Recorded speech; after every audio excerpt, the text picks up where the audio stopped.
الرحمن الرحیم اللہم صلی علی محمد النبی الامی وعلی آلہ وصحبہ وبارک وسلم۔ السلام علیکم، میں ہوں سید ابو یان بخاری اور آپ دیکھ رہے ہیں عارف روحانیت۔ آج ہم جو وظیفہ آپ کی خدمت میں لے کر حاضر ہوئے ہیں وہ تمام دینی اور دنیاوی حاجات کے لیے کافی ہے۔ یہ وظیفہ بہت ہی مختصر اور آسان بھی ہے۔ وظیفہ بتانے سے پہلے ہم قرآن و حدیث کی روشنی میں بسم اللہ شریف کے کمالات و برکات کا ذکر کریں گے۔ سورہ رحمان آیت نمبر 78 میں فرمان الہی ہے، بڑا ہی بابرکت ہے تیرے پروردگار کا نام جو عزت و جلال والا ہے۔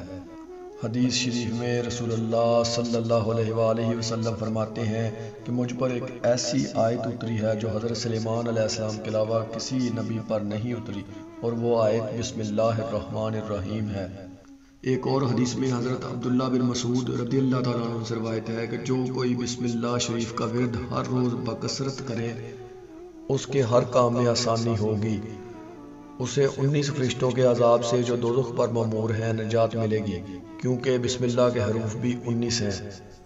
بہقی شریف میں امام حسن بصری رضی اللہ تعالیٰ عنہ سے مروی ہے، مولا علی سرکار رضی اللہ تعالیٰ عنہ نے فرمایا، اللہ تعالیٰ نے کل 104 آسمانی کتابیں اتاری، ان ساری کتابوں کا علم 4 کتابوں میں رکھا ہے، یعنی تورات، زبور، انجیل اور قرآن پاک۔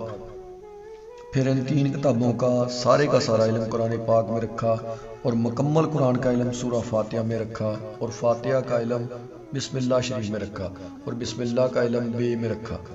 شیخ عبد القادر جیلانی رضی اللہ تعالیٰ عنہ فرماتے ہیں کہ میں اگر بسم اللہ کی فضیلت لکھنا چاہوں تو 1000 کتابیں لکھ سکتا ہوں، اور ہر کتاب کے 300 اوراق ہوں گے۔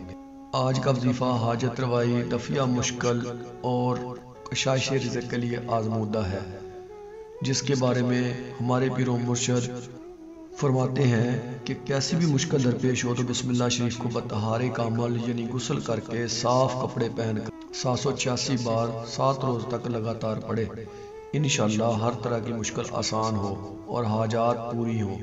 اگر کوئی اس وظیفہ کو ہمیشہ ورد میں رکھے تو کسی دوسرے عمل کی کبھی ضرورت ہی پیش نہ آئے۔